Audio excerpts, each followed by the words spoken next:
From the Oklahoma newsroom, it's another Football Friday OU edition. I'm Jenni Carlson here in studio with fellow columnist Barry Tramel, and we're joined remotely by Brooke Pryor, OU beat writer. And even though the offseason is clearly upon us, we're in the middle of it, still a lot going on. And Brooke, let's start with you.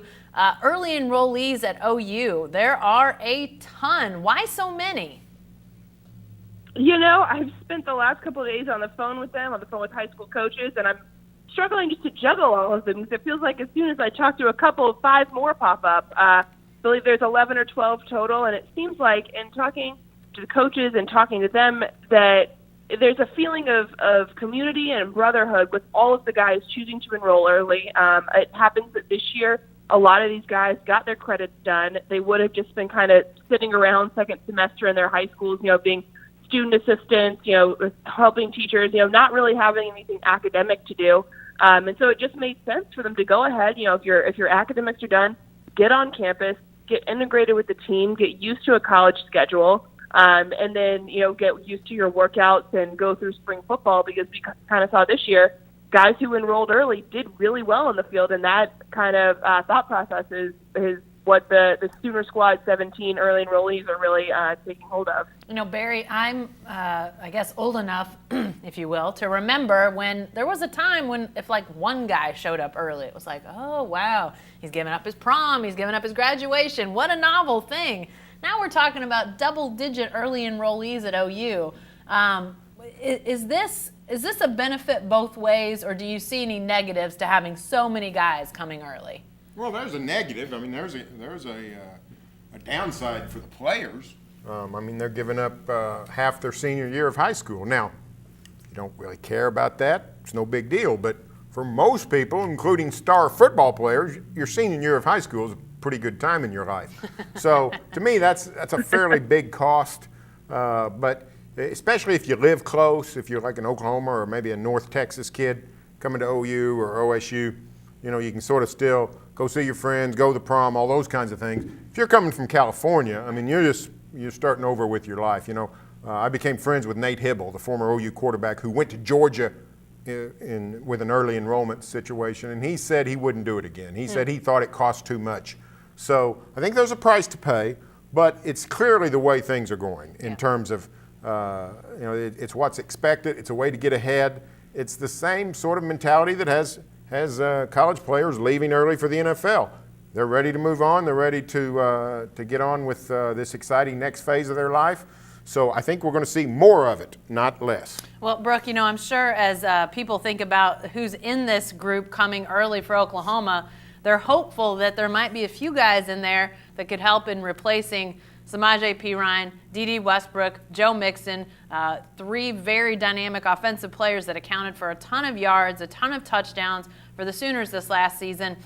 Any obvious guys in that group of early enrollees that you could see maybe transitioning into, I don't know if you want to say starting role in any of those spots, but any guys that could help with the loss of those big 3?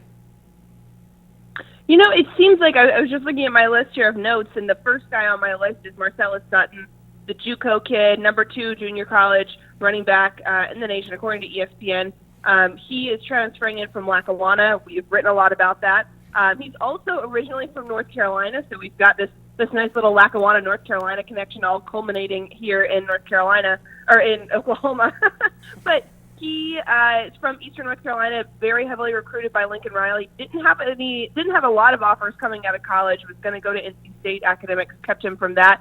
But he's really, from what I've talked to his coaches, really matured in junior college and gotten all that taken care of to get out here to OU. He's a dynamic guy. His production level wasn't super high in junior college, but he was the MVP of his state championship game back in North Carolina. So I think he's someone to look for. Trey Thurman is a 4-star running back from Georgia, and in talking with his coach, it seems like he is kind of a candidate to fill that Joe Mixon type role where he can, catch passes, he can run the ball, he can really extend the plays, just a dynamic guy. He actually broke his back his junior year in high school, chipped a bone in his back, kept him out for a little bit, but has rebounded well, so he's a tough kid. And then there's also Marquise Brown, wide receiver, who is originally from Broward County in Florida, went to junior college at College of Canyon. and seems like he is another good candidate. I don't know if he's going to be a D.D. Westbrook type that can break out the way that D.D. did, but he's kind of flying in under the radar. But as these guys that come out of junior college are pretty well matured once they get to OU and are kind of in a good position to immediately contribute to the team. So I'd look for those three guys to step up. Well, and obviously junior college guys are coming to play. They're not coming to sit and wait. They're coming to play. Barry, I asked Brooke about the early enrollees and who might fill that offensive void. Are there guys on this current roster that were already on campus that you think might be likely to help carry some of that load that's left with the departures of those guys? There are approximately 2 million Oklahomans more qualified than I to answer that question. I'm the guy that told you in August that OU's offense would not have a star receiver. They'd have to spread it out, throw, everybody end up with 30 or 40 catches. And You're just, falling on your sword, Barry. It'd be more of a socialistic approach to passing offense. And then D.D. Westbrook had the greatest season in OU receiving history. So, I don't know. I like Michael Jones as a freshman, a lot of speed, a lot of promise. It didn't end up getting to play a lot, but they talked great about him. He seems like the kind of guy that could emerge. There doesn't seem to be another D.D. Westbrook, but there didn't seem to be one in August, and there he was. Yeah, and the running back situation, while it got real thin there with injuries, seems like they've got some talent, Brooke, when you look at sort of what's been seen out of these guys before their OU days, high school wise, just sort of measuring them against like peers. If you could think about guys sort of evolving. I'm not saying there's another P. Ryan or Mixon already on campus, but at least with that running back situation, injuries especially have kind of clouded our vision of those guys who are coming back. Exactly. Well, I mean, Rodney Anderson's a guy that was really highly touted out of high school.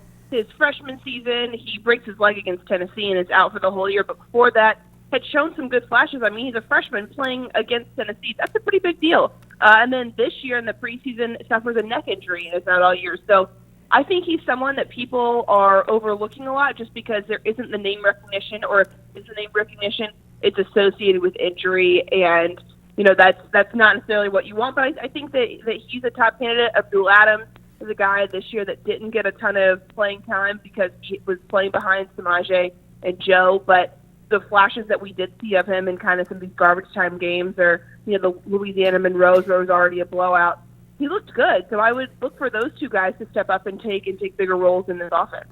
Lastly, Brooke, before we wrap up, let's look a little bit at some of the recommendations that are out there from the College Football Coaches Association as it relates to changes in rules. A lot of proposals, nothing yet decided, but what are you hearing on any of these as it relates to Oklahoma? Any thumbs up or thumbs down at all coming from the Sooners? Well, the biggest thing is that there's a potential new early signing period that the coaches were in unanimous favor of, and that includes Bob Stoops. I mean, he's talked about this for the last couple of years, that he is in favor of a December signing date. It's usually just reserved for JUCO guys, but giving some of these early enrollees a chance to sign all of their papers in December instead of having to enroll early, signing their financial aid forms, and then going back and signing scholarship papers in early February 1st, like everybody else. This would kind of let them have their own special day and then come in. Bob's been in favor of that the whole time. He hasn't liked the idea of a June signing date, but it sounds like it will likely be in December. The other thing is that all the coaches are in favor of adding a 10th full-time assistant. Bob also is in favor of that. He says that he knows what he's going to do with that position. Not that he has told us. We're just waiting along with everyone else to see if and when OU hires that extra assistant. And then there's also a movement to kind of restructure the way that redshirting works, where you have 5 years to get your 4 seasons of eligibility in, and any season that someone plays less than 4 games could be considered a redshirt year. So it'll be interesting to kind of see how that is, if that's approved, how that goes forward, how OU handles that with different guys getting hurt and stuff like that. So that'll just be something to keep an eye on. Well, Brooke, you mentioned that additional coach. Barry, if you're Bob Stoops and you've got an additional coach you can hire, what position you hiring for? What area you hiring for? I would find someone who's a good recruiter and is a special teams whiz, because I think most college teams don't put a lot of stock into special teams expertise. and the NFL teams do. They can get all kinds of things done. Of course, they're so finely tuned that it's hard to excel in special teams in the NFL. But in college, if you know what you're doing, you can block a lot more punts. You can return a lot more kicks. You can do a lot more things. You see it. We've seen it with Virginia Tech a ton over the last 2 decades. We've seen OSU from time to time have outstanding special teams, especially when Joe DeForest was running things. Right. I think the same thing could happen at a place like Oklahoma. That's what I would do. Brooke, any names floating out there just yet? If that spot comes open, I know you said Bob Stoops isn't interested in telling us what he plans to do, but are you hearing any names? I haven't heard any names, or I wouldn't be surprised if maybe one of the guys who has left recently, Steve Spurrier Jr. or Chip Viney, winds up back at Oklahoma. You know, you never know the way that coaching things shake out. But I wouldn't be shocked if Bob tried to keep some of these guys on staff that have been really good, proven recruiters for him. Yeah, I think recruiting, obviously, at such a premium, so difficult to do. I could see that being a real high, of high import if that job does present itself. All right, guys, that's it for Football Friday, the OU edition, but be sure to stay with the best coverage team anywhere at newsok.com and every day in the Oklahoman.